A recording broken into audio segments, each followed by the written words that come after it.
The Watchdog's bite, introducing Hindenburg Research. Hindenburg Research is a name that sends shivers down the spines of corporate executives. Founded by Nathan Anderson, this small firm has become a giant slayer in the world of finance. They are known for their short-selling strategy, profiting when a company's stock price goes down. Anderson, a former ambulance driver with a knack for numbers, founded Hindenburg in 2017. Named after the infamous Hindenburg disaster, it symbolizes catastrophic failure due to overlooked risks.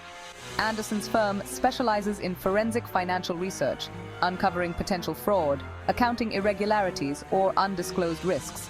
Their detailed reports can send shockwaves through the market. Hindenburg's targets are often high-flying companies with impressive growth stories, but their research often reveals a different picture: inflated earnings, hidden debts, and outright deception. When Hindenburg speaks, Wall Street listens.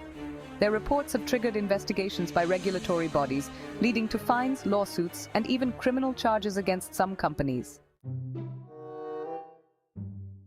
Follow the money. Hindenburg's investigative tactics. Hindenburg's approach to research is meticulous and relentless. They dig deeper, interviewing former employees, competitors, and industry experts. They scrutinize financial statements, looking for inconsistencies and red flags. They've been known to visit factories and warehouses, checking inventory levels and speaking to workers on the ground. Their reports are often lengthy and complex, filled with charts, graphs, and detailed footnotes. But they also know how to tell a compelling story, using clear language and vivid examples. This combination of thorough research and engaging storytelling has made them a force to be reckoned with. One of their key tactics is to identify companies that rely heavily on hype and speculation to drive their stock price. Hindenburg then sets out to expose this disconnect, shining a light on the discrepancies between the company's claims and reality. Essentially, they're the party pooper who reminds everyone that the emperor has no clothes. The House of Cards falls: Adani, Nikola, and Clover Health. Hindenburg's track record is littered with high-profile scalps. In 2020, they targeted electric truck maker Nikola, accusing the company of misleading investors about its technology. Hindenburg's report sent Nikola's stock price tumbling, wiping out billions of dollars in market value. The company's founder, Trevor Milton, was eventually charged with securities fraud. In 2021, they set their sights on Clover Health, accusing them of misleading marketing practices and concealing an investigation by the Department of Justice. Clover's stock price plummeted after the report, and the company faced multiple shareholder lawsuits. Perhaps their most audacious move came in 2023 when they targeted the Adani Group, accusing them of stock manipulation and accounting fraud. The report sent shockwaves through the Indian stock market, wiping out over $100 billion in market value from Adani Group companies. Market tremors, the ripple effect of Hindenburg's reports. Hindenburg's impact extends far beyond the companies they target. Their reports often have a ripple effect, shaking investor confidence and prompting broader market scrutiny. When Hindenburg exposes fraud, it raises questions about the effectiveness of regulators and the due diligence of institutional investors. Critics argue that short sellers like Hindenburg profit from the downfall of others and can manipulate markets with their reports. However, proponents argue that they play a vital role in holding companies accountable and protecting investors from fraud.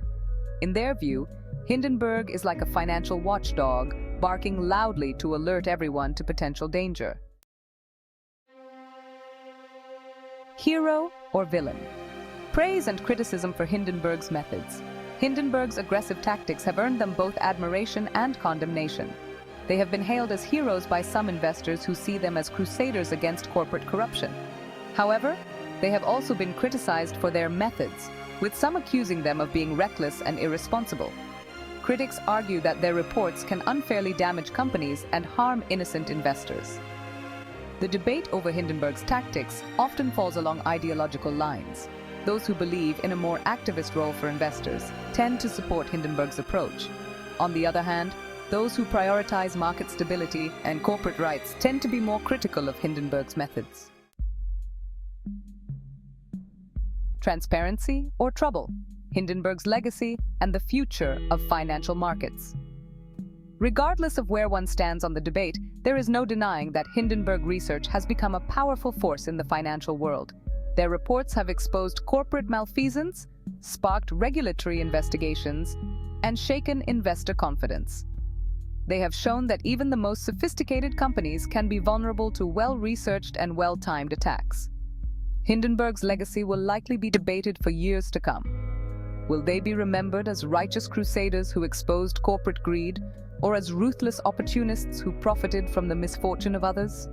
However, one thing is for sure: their actions have raised important questions about corporate governance, market transparency, and the role of short sellers.